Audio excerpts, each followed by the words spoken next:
بسم الله والحمد لله والصلاة والسلام على رسول الله. أيها الإخوة الكرام، السلام عليكم ورحمة الله وبركاته. معنا سيد مثلا درس بوستاد المقدمة الموضوع يعني الأسرة صافي أدنى هضر فين يعني تشرعيث فين يعني تعرفيث فجديث أين يعني هيك شوية القانون تمورث الجزائر. مقدمة مهمة ضرورية. الأسرة هي خلية بناء المجتمع، يعني ثوشلت ذنساث إذ لساس من المجتمع. الأسرة إذا كانت قوية المجتمع قوي، الأسرة ضعيفة المجتمع ضعيف. إذا كانت الأسرة قوية متماسكة كان المجتمع كذلك قويا متماسكا. إذا كانت الأسرة ضعيفة مهزوزة يكون المجتمع كذلك يقينا.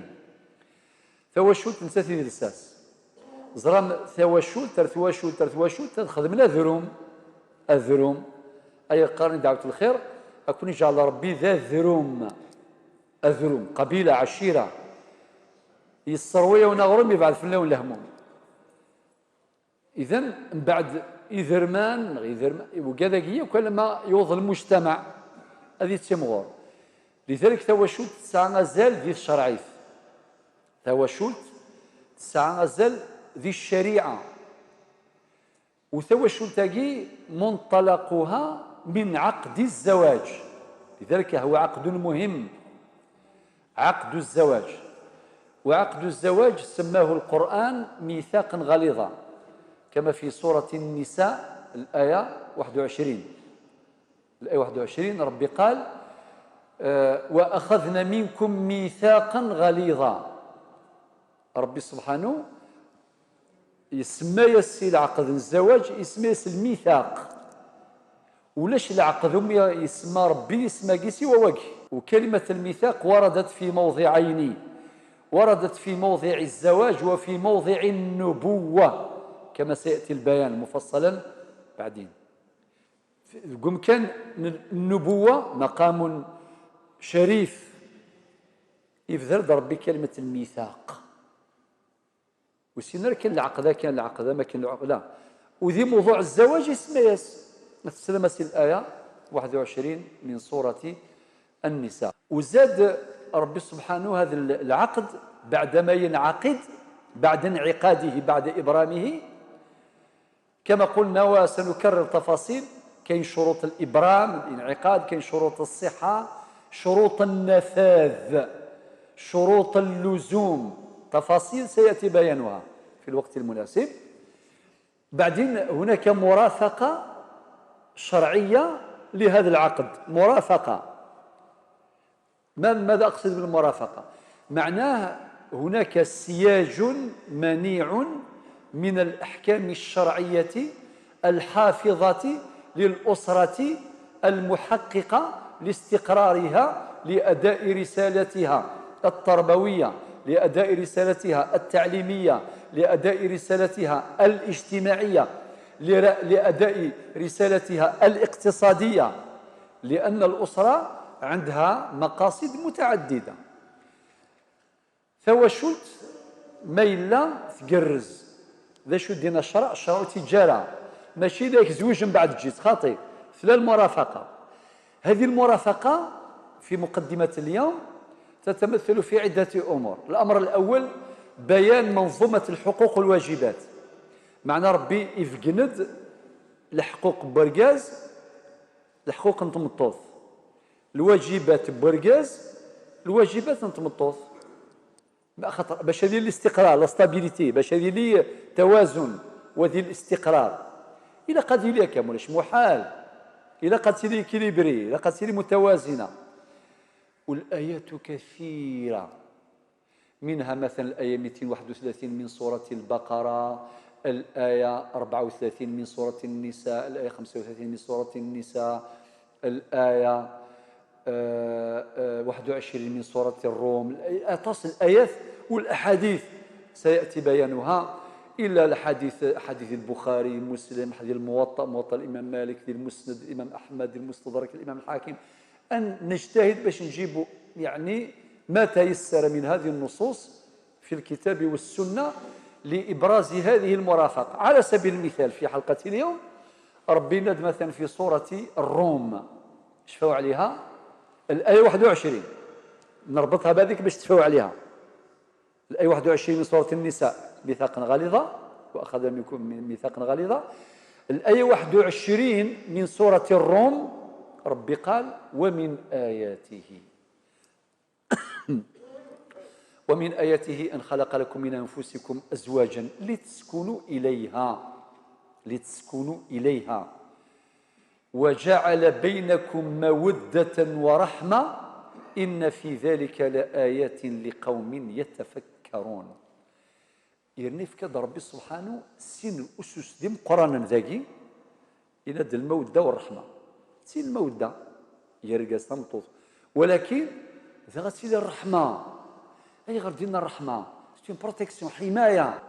من الأحاديث النبي عليه الصلاة والسلام قال خيركم لأهله وأنا خيركم لأهلي. خاطر نحتاج لا تيوري براتيك.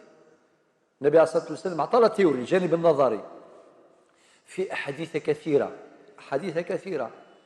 من هذه الأحاديث النبي عليه الصلاة والسلام قال كفى بالمرء إثما أن يضيع من يعول. في رواية كفى بالمرء إثما أن يضيع من يقوت. معنى ما كانش الذنب كيما اللي عنده زوجته ولاده يضيعهم، ما ينفق عليهم ما والو، يضيعهم يهملهم، هذا إثم كبير. علاه النبي عليه الصلاة والسلام ينبه، لأنه هذا الإنسان اللي يتزوج يقدم المهر، سوف يأتي بعض البيان بعد حين، المهر تاع عمامث لا دوت. علاه؟ معناتها دلالة على تحمل المسؤولية، معنى يرفض المسؤولية، معنى يرفض المسؤولية وقيل معنى يس لا دوتني ماشي تيغنو يارا. لو كتوزن 70 كيلو، لو كتسيبك 70 كيلو الذهب تيخلص راه. هذاك تاع ممثل ليست ثمنا للمرأة، ولكن دلالة على تحمل المسؤولية فقط. النبي عليه الصلاة والسلام أعطانا لا تيوري كما قلت الجانب النظري، قال كفى بالمرء إثما أن يضيع من يعول وكفى بالمرء إثما أن يضيع من يقوت. وهذا الحديث يطبق قوله تعالى وعلى المولود له رزقهن وكسوتهن بالمعروف. لذلك كانت هناك مرافقة، وربي قال في القرآن في سورة البقرة في الآية 237 تعرفوا ايش قال؟ قال ولا تنسوا الفضل بينكم. دي قرب الثلثاء الفضل يكون يشاركين، يعني ما تنساش باللي هذه مات ولادك وهي ما تنساش باللي انت بابات ولادها، ولا قالت خاطر ما تسوم مشكله.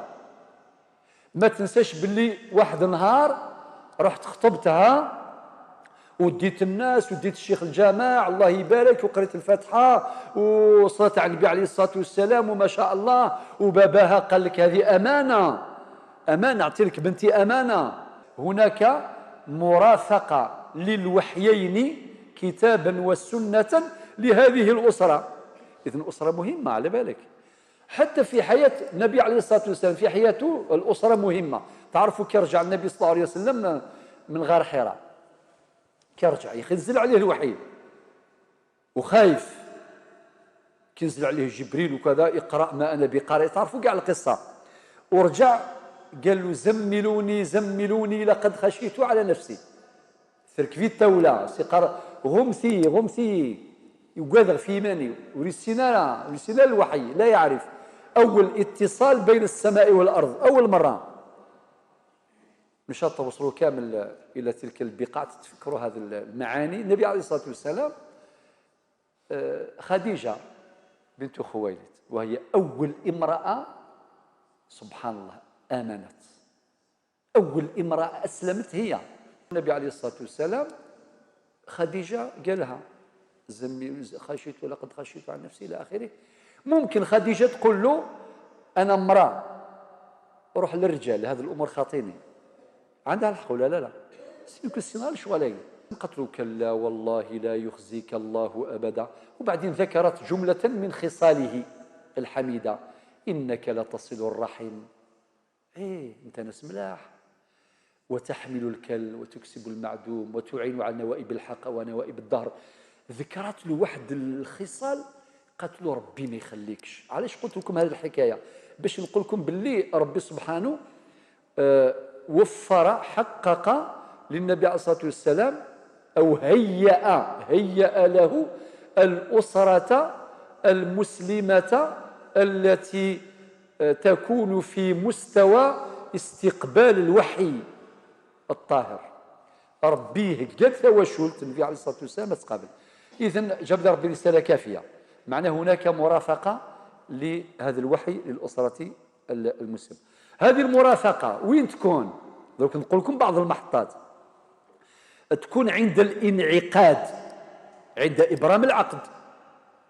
معناها مش يخدم عقد الزواج، لازم الشروط الشرعية، مانيش نتكلم على الشروط العرفية، الشروط الشرعية على رأسها الأركان هذه: الركن وحضور الولي، لو تيتور لازم يحضر.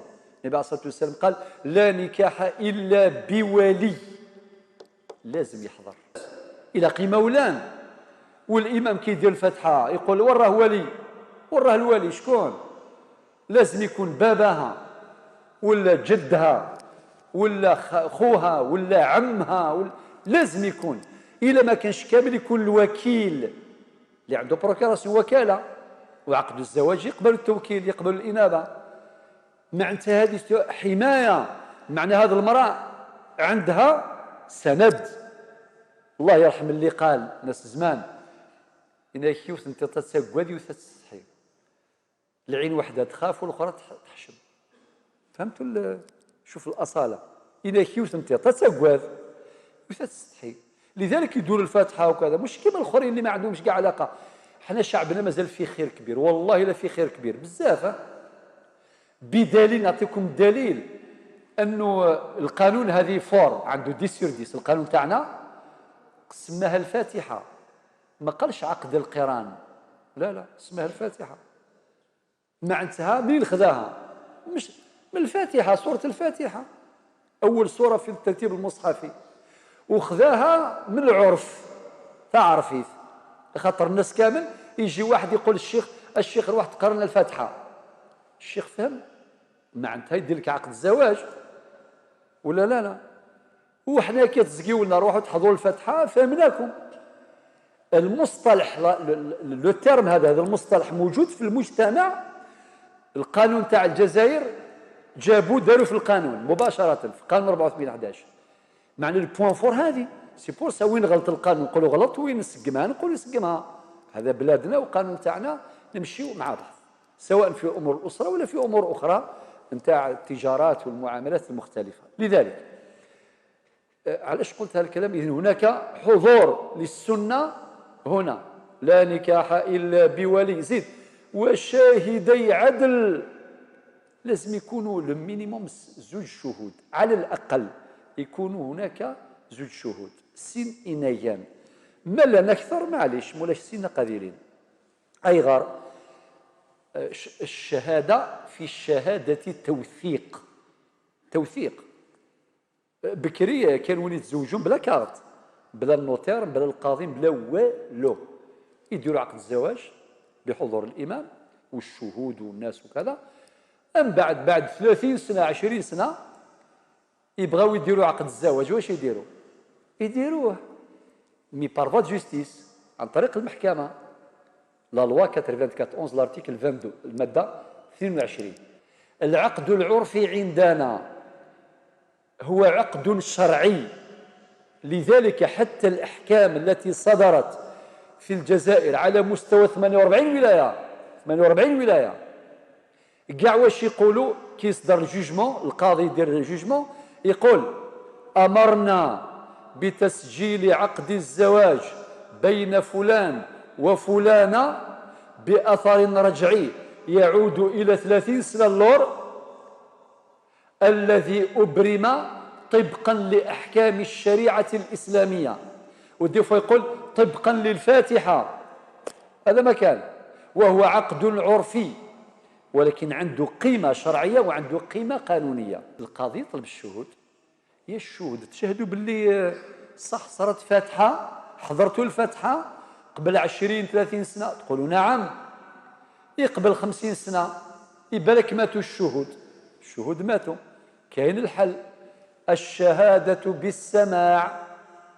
تقول جدي قال لي باللي فلان تزوج فلانة قبل 50 سنة، يكفي. كاين وين القاضي؟ ما كاينش شاهد، الشهود اللي حضروا الفاتحة ماتوا ولا غابوا. الشهادة بالسماع تجزي، المعنى لا الثفراث.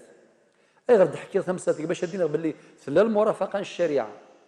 النبي صلى الله عليه وسلم هو شاهدي لا نكاح إلا بولي وشاهدي عدل. وثاع مامث لا دوت يا أخي هضر عليها الإمام في الجلسة، لازم ثاع مامث اللي هي الصداق أو المهر بفتح الميم. ربي اللي قال في القرآن وآتوا النساء صدقاتهن نحلة. ما راش يقول الصداق السمن تاع المرأة، ما قالش هيك. قال لك كي تدفع الصداق مع انت راك تقول بلي انايا قادر ندير اسره نحافظ على الامانه وكذا، هو سيمبوليك يعني حاجه رمزيه. لذلك ربي قال نحله بكسر النون. وسبحان الله القانون تاع الجزائر لا لوا 94 لارتيكل 14 الماده 14 تقول نحله كما قال ربي قال القانون. اذا شفتوا المرافقه كيفاش كانت؟ هو القانون واش ربي واش قال واتوا النساء صدقاتهن نحله، والماده 14 قالت نحله، ما قالتش سعرا ولا ثمنا او الى اخره. كانت المرافقه ايضا في الحقوق والواجبات، هذه مشكله. اول مشكله خدمه المراه لزوجها، خدمه المراه لوالديه. زيد لا باي سورتو المراه الخدامه، راكي خدامه يا المراه، لا باي نتاعك 100% تجي لعندي، انت نعطي لك 1500 قيس الفورغون وبس. وبعدين المراه تصبر يجي نهار السؤال مطروح، الذمه الماليه كيف لا جيستيون تسير الذمه الماليه؟ بون بكري النساء ما يخدموش، بكري المراه راهي في الدار سي نورمال، شكون ينفق عليها؟ الزوج. ربي قال وعلى المولود له رزقهن وكسوتهن بالمعروف، هو اللي ينفق. مي درك تكون المراه خدامه عندها لا باي، مشكله لا باي سي ان بروبليم. موجود الحل في الشريعه، موجود في القانون، من في القانون موجوده. والقانون تبنى هذا المبدا استقلاليه الذمه الماليه، استقلال الذمه الماليه. كاين مشكله اخرى اللي هي مشكله العمل في حد ذاته وامور اخرى معليش يجي وقتها نفصلوا فيها. هذه يسموها منظومه الحقوق والواجبات. ها صار مشكله بين الرجل مع المراه، مشكله وكذا. ربي قال فابعثوا حكما من اهله وحكما من اهلها ان يريدا اصلاحا يوفق الله بينهما. سوره الايه 34 35 35. نشوف ربي سبحانه قال علاش قال الحكم؟ معناه القرآن يحمل المسؤولية للعائلتين. عقد الزواج عقد بين رجل والمرأة، في نفس الوقت عقد اجتماعي بين أسرة الزوج وأسرة الزوجة. هذيك الاستقالات ولا التفرج هذاك يوليو دي سبيكتاتور، خاطيني خاطئ، لا ما كاينش خاطئين، لازم فبعثوا حكما من اهله وحكما من اهلها. بعد ربي قال ان يريد اصلاحا يوفق الله بينهما. وهذه الايه راهي موجوده في الارتيكل 56 للوا 94.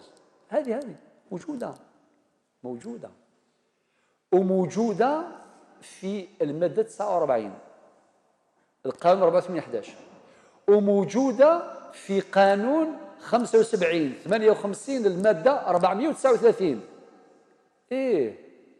يعني تشوف القرآن والسنة راهم في القوانين داروهم، معناتها باش يعني باللي هذا احنا مسلمين، هذا ما كان. وتحتاج هذه القوانين طبعا إلى تحسينات. ولكن درك نروحوا للواقع حاجة أخرى، يجي واحد يقول لك ما نستعرف لا بالشريعة لا بالقانون، ندير رايي. هنا الكارثة، هنا الكارثة. وكاين اللي يغلط ويتخبى مور الشريعة ولا القانون. هذه اللي واعرة، كاع اللي واعرة هي هذه. ولا لا يدير واش يحب، كي تقول لي يقول لك من بعد ربي اللي قال. مشكلة. ما يقولش بني أنا غلط استغفر الله، لا يقول لك ربي اللي قال، باش يتخبى مور النص الشرعي.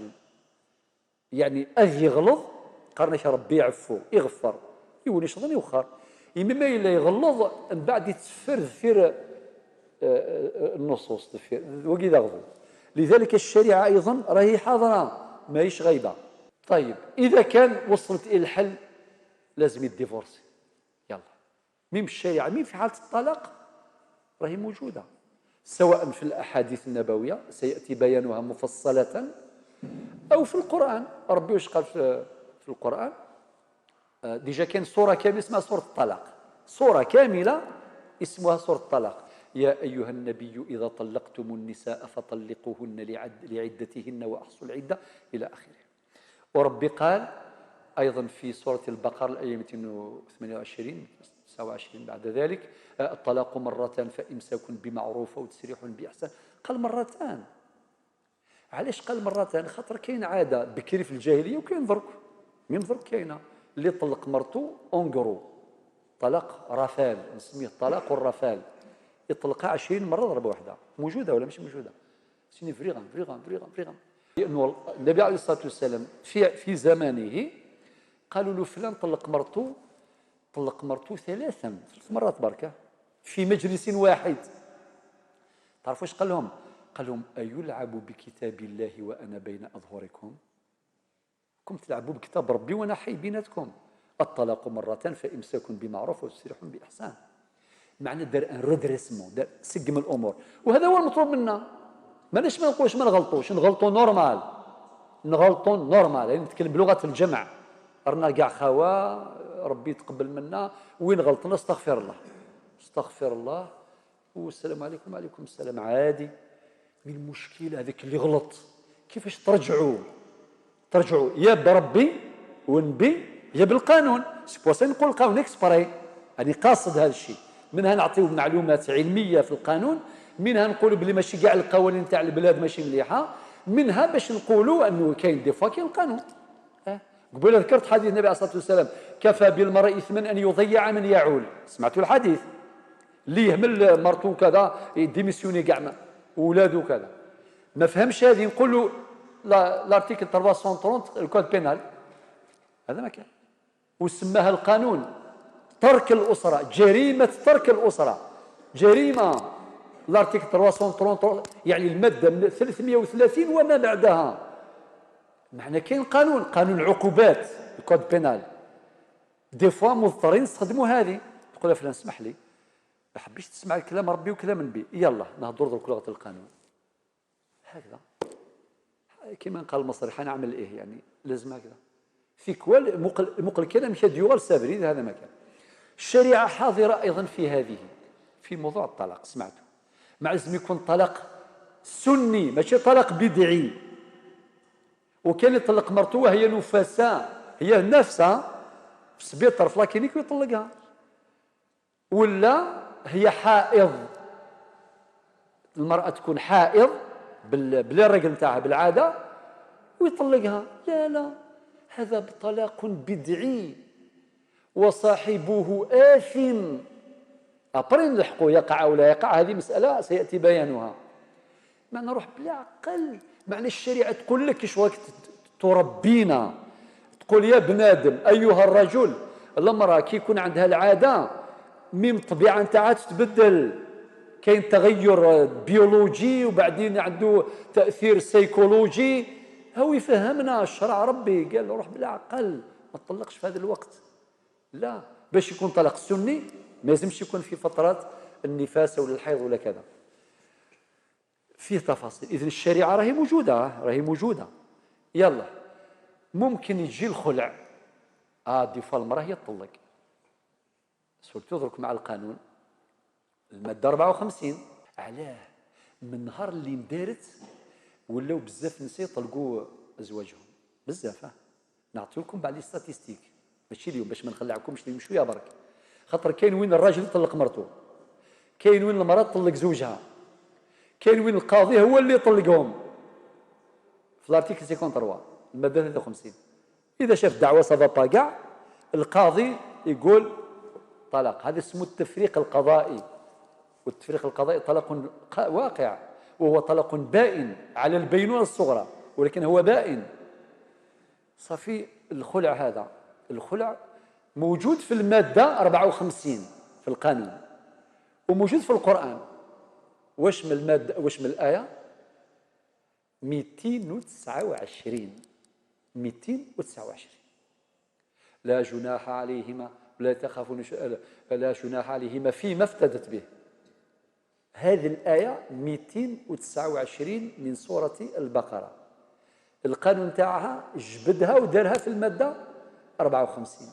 ولكن أرجوه بالعقل، تطبيق هذه الآية أو هذه المادة كاين أخطاء في التطبيق. قبيله هضرنا على الرجال، دروك نهضروا على النساء. أو المرأة ماشي إذا كان ما جابش البصل ولا ما جابش الزرودية تقول له نروح لارتيكل 54. لا، العصمة في يد الزوج قد صبر في اللاس نيل لولا شاك الله غالب. يعني ثقاذ ضيع حقوق، يعني برقازيس نهائيا، كما فعلت تلك الصحابية اللي قالت النبي صلى الله عليه وسلم، قالت له لا أعتب فيه لا في خلق ولا دين ولكنني أكره الكفر في الإسلام. شوف هذه، ولكن هي امرأة تقية مؤمنة وتفهم القرآن، تفهم الآية 229. لذلك النبي عليه الصلاة والسلام قال أتردين إليه حديقته. مع انتهى المهر هذا، يعني الحكاية سوف نحكيها ونعلق عليها إن شاء الله في الوقت المناسب، فقط هذه إشارة، هي مقدمة. إذن يا جماعة الخير هاي الشريعة حاضرة. ميما بري الديفورس هاو طلقها، قالها أنت طالق، تخرج ما تخرج. احنا عندنا ديباسمون، عندنا أخطاء في المجتمع. شفت المشكلة كيف؟ صافي نروح كنس العقل. المعنى يستمطط ما ثفرة وتسفغر سبخان تقيم ذين. هاي غير دينا الشرع تقيم ذين، ربي دينا أنا أكو ذنبي صلى الله عليه وسلم. إني كتقيم ذيننا خاطر بالك هذه يروح هذا خزون الشيطان غاد عدلا يرنا في كاس الشرع ماشي اسمنا ماشي يقور ظنوف شهرين توسع اسيك زعاف اسيك سوك الفقعني ابري اسيني يا مدام داين خزور ربي الشيطان تفرع. شفتوا ربي هو اللي خلقنا، مي حنا لا لازم لا مينوت ثم قالوا انت طالق يسمعوا كاع الناس، تسمع لا فامي ويسمعوا المجتمع. وعندنا على بالكم ناس مختصين في نقل الاخبار، سورتو اخبار الطلاق، دي سبيسياليست، وكالات انباء متخصصه في نقل اخبار الطلاق. وكيف تخرج الاخبار؟ نعم يعني فغ الخبر داين. لذلك ربي واش قال؟ لا تخرجوهن من بيوتهن. اتونسيون، ماشي كيطلق هذا غنقولها برا، لا دارها. ربي يقول دارها ماشي دارك انت. ممكن تقول انا عندي لاكت نتاعي، لاكت نتاعك مي الدار نتاعها. شفتوا القران كيفاش يسقم كاع الطبيعه نتاعنا؟ قال لا تخرجوهن من بيوتهن ولا يخرجن. وثم السفوغ ثرى بالسيف ورتفغن تسلفغين سنت. تعرف من بعد واش قال ربي سبحانه؟ لعل الله يحدث بعد ذلك امرا. سبحان الله، لعل الله. هو ماشي البنادم، بنادم يقدر والو، ربي ممكن يبدل كاع القلوب، ينزل الرحمه. والله غير كاين اللي مطلقين ولو كيتراجعوا ولا والله العظيم غير اسره تشبه اسر الصحابه. والله على ما اقول شاهد وانتم تعرفون ايضا، كل واحد واش يعرف الدنيا هذه. بعد ما صارت لها كريز هذيك الاسمه وصلت كيتصالحوا ما شاء الله. علاش؟ خاطر ربي اللي قال لعل الله يحدث بعد ذلك امر. صافي الشريعة راهي موجودة، القرآن والسنة راهم موجودين. زيد في الآية 237 كيهضر بيه على الطلاق وهضر جاب أحكام، من بعد قال ولا تنسوا الفضل بينكم. اتونسيون، هذه يمة ولادك، وهي لازم تقول هذا بابة ولادي، والأولاد هذوك ما يضيعوش، ماشي تلعبوهم بيناتكم. كي يجيو ذراري عند يماهم تقول لهم باباكم يا لطيف، وكي يروحوا هما عند باباهم يقول لهم يماكم هي جهنم، هي اللي خربت الدار. لا لا، هذا كله مرفوض. لازم نروحوا واش قال ربي ونبي، خاطر طبايع مختلفين، كل واحد بغى يبرد قلبه، يبرد قلبه. كولي وندينا غير غادي يبردوه ثسس وليس. ولكن من بعد علاش ما يكونش عندنا لي فران شويه، لي فران برك. تعرف واش قال ربي؟ والكاظمين الغيظ. ها سيدي زيد والعافين عن الناس. زيد والله يحب المحسنين. الكوراج هذا ما كان، شو الكوراج.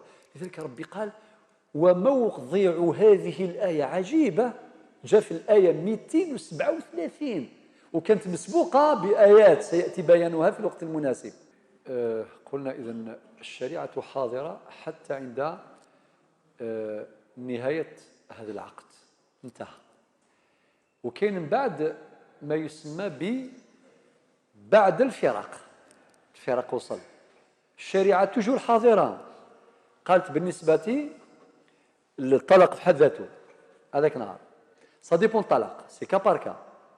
قد يكون الطلاق تعسفيا، يعني وين الراجل طلق مرته بلا سبه هكذا، هذا اسمه طلاق تعسفي هكذا صافي. هذه ترجع اما للحاكم او للقاضي. وانتم حنا كاع في المجتمع نعرفوا، ديفا تعرف تقول هذه طلقها ظلما، ديفا تقول لا لا هي اللي ظلمته. سي حاله بحاله، ما نقدروش نعطيو حاله واحده. لذلك اذا كان الطلاق تعسفيا كاين حقوق مع على راسها، كاين تعويض يسموه التعويض عن الطلاق التعسفي، ولكن المتعه، وكاين نفقه العده. حتى العده هذيك العده ربي قال والمطلقات يتربصن بانفسهن 3 قروء. واذا كان بلغت درجه الياس، يعني اليائس اللي وصلت مينوبوز معناتها ما عندهاش الحيض، لا 3 شهور، ما قالش القروء. واذا كان المراه حامل اونسان ستافيس قال واولات الاحمال اجلهن ان يضعن حملهن. معناه تفاصيل تفاصيل تفاصيل تفاصيل الاحكام الشرعيه. لأن الاسره هذه يا جماعه الخير، الاسره هي الصح. هو ربي سبحانه هدر نطق بالاحكام، والنبي عليه الصلاه والسلام في احاديث كثيره سمعتم بعضها وستسمعون الباقي في مستقبل الايام بالتفصيل، لأن هذه اسره لازم توقف على اساس سليم، اساس صحيح. يلا اذن وكاين النفقه على الاولاد، شكون ينفق؟ وتقولنا والحضانه تديها هي، والحضانه فيه ترتيب، شكون يدير الحضانه؟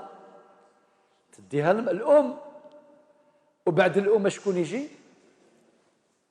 ابري الام ثيمات، ماشي ثيمات، جداس شرعا الجداس، ولكن جداس يماس الجده من جهه الام. ولكن للاسف القانون مره اخرى في الارتيكل 64 قال لك الاب. هذه ملمي في لا لوا 0502 لا لوا 9411 نو، كانت الماده 64 توافق الشريعه 100%. كي صار التعديل للاسف تغيرت هذه الماده، ولا الاب جاء دوزيام بوزيسيون، جاء الدرجه الثانيه، وهذا خطا. هذا خطا. اللي حبيت نقول الشريعه راهي موجوده، تقول لي الحضانه كيفاش نرتبوها الحضانه مع باش الاولاد ما يضيعوش الى اخره. وبعد اذا كان الرجل ندم بغى يرجع زوجته، يا رحمه ربي هنا يجوز باش يبعث لها الاس ام اس. انا الاس ام اس مرحبا به، ابعث الاس ام اس وما تخافش، تجوز الرجعه بالاس ام اس. هذا ما كان. هنا الاس ام اس الحمد لله مليح، ابعث رساله رجعها نورمال، ولكن في فتره العده اللي اعطاها لك الشرع. قال لك والمطلقات يتربصن بانفسهن 3 قروء.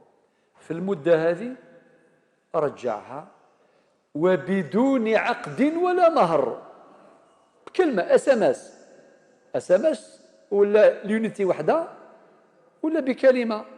هي المفروض ما تخرجش من الدار، وإذا خرجت أيضا تتم الرجعة ولو بالكلمة، صح، في فترة العدة. علاه؟ باش ما تبقاش المرأة معلقة.